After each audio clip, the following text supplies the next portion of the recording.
বেদ অনুসারে কৈলাস পর্বতকে ভগবান শিব এবং দেবী পার্বতীর চিরন্তন আবাসস্থল বলে বিশ্বাস করেন হিন্দু ধর্মাবলম্বীরা। বৌদ্ধদের বিশ্বাস এটি দেবতা দেমচোখ বা চক্রসম্বরের বাসস্থান, যিনি পরম আনন্দের প্রতীক। জৈন ধর্মমতে প্রথম জৈন তীর্থঙ্কর ঋষভদেব এখানে নির্বাণ লাভ করেছিলেন। তাই এই ধর্মাবলম্বীদের কাছে এটি শুধু একটি তীর্থস্থান নয়, এক গভীর অনুভূতির প্রতীক।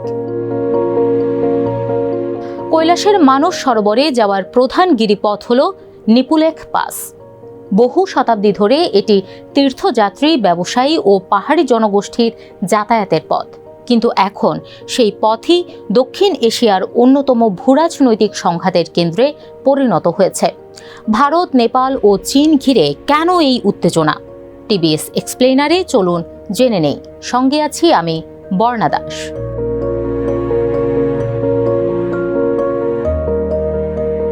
2026 সালের 30 এপ্রিল ভারত সরকার ঘোষণা দেয়, চীনের সহযোগিতায় আবারও শুরু হচ্ছে কৈলাস মানস সরোবর যাত্রা।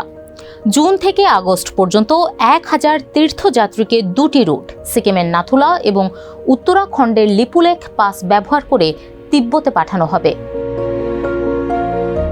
ঘোষণার পরপরই তীব্র প্রতিক্রিয়া জানায় নেপাল। কাঠমান্ডুর অভিযোগ, নেপুলেখ তাদের সার্বভৌম ভূখণ্ডের অংশ, অথচ এই সিদ্ধান্ত নেওয়ার আগে নেপালের সঙ্গে কোনো ধরনের আলোচনা করা হয়নি। দেশটির নতুন প্রধানমন্ত্রী বালেন্দ্র শাহ কঠোর অবস্থান নিয়ে বলেন, নেপালের ভূখণ্ড নিয়ে কোনো সিদ্ধান্ত আমাদের অগোচরে নেওয়া যাবে না।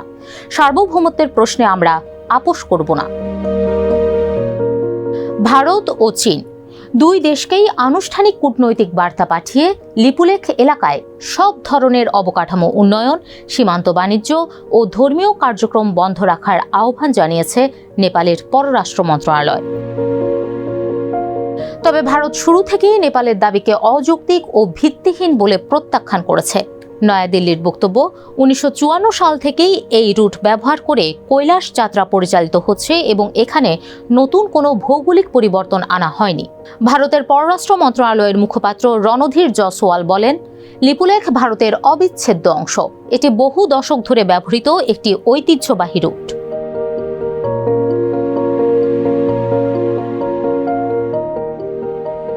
লিপুলেখ, কালাপানি ও লিম্পিয়াধুরা অঞ্চল নিয়ে বিরোধের ইতিহাস শুরু 1816 সালের ট্রিটি অফ সুগাউলি থেকে। ব্রিটিশ ইস্ট ইন্ডিয়া কোম্পানি ও নেপালের মধ্যে স্বাক্ষরিত ওই চুক্তিতে কালী নদীকে নেপালের পশ্চিম সীমান্ত ধরা হয়েছিল। কিন্তু বিরোধ তৈরি হয় নদীর প্রকৃত উৎস নিয়ে। নেপালের দাবি, নদীর উৎস লিম্পিয়াধুরা, ফলে লিম্পিয়াধুরা, কালাপানি ও লিপুলেখ তাদের ভূখণ্ড। অন্যদিকে ভারতের দাবি, নদীর উৎস কালাপানির কাছের লিপুখোলা এলাকায়, ফলে অঞ্চলটি ভারতের উত্তরাখণ্ডের অংশ। এই ব্যাখ্যাগত পার্থক্যই দুই দেশের সীমান্ত বিরোধকে দীর্ঘদিন ধরে জিইয়ে রেখেছে।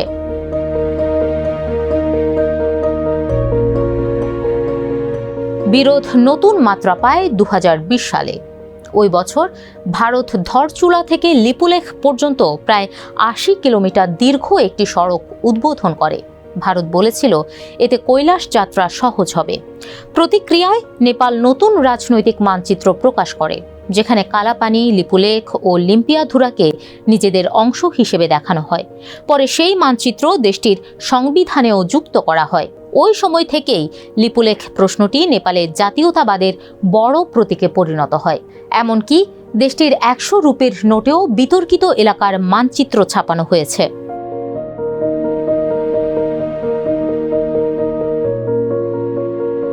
লিপুলেখ পাস শুধু একটি গিরিপথ নয়, এটি ভারত, নেপাল ও চীনের ত্রিদেশীয় সংযোগস্থলের কাছাকাছি অবস্থিত একটি কৌশলগত করিডর।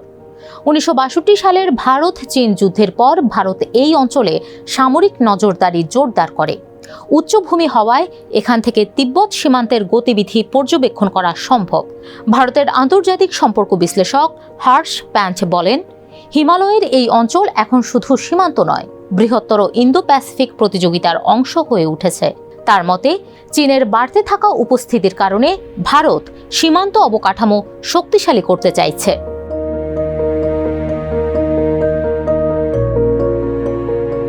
লিপুলেখ বিরোধের পেছনে অর্থনৈতিক বাস্তবতাও রয়েছে।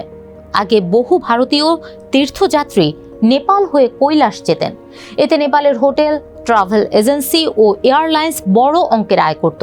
কিন্তু ভারত সরাসরি লিপুলেখ রুট চালু করায় নেপালের পর্যটন খাত ক্ষতির মুখে পড়ছে বলে মনে করছেন অনেক বিশ্লেষক। একজন নেপালি ভূরাজনীতি বিশ্লেষক অনিল গিরি বলেন, লিপুলেখ হয়ে ভারত চীনের সরাসরি সমন্বয় নেপালের সার্বভৌমত্বের প্রশ্নের পাশাপাশি দেশটির অর্থনৈতিক স্বার্থকেও প্রভাবিত করছে।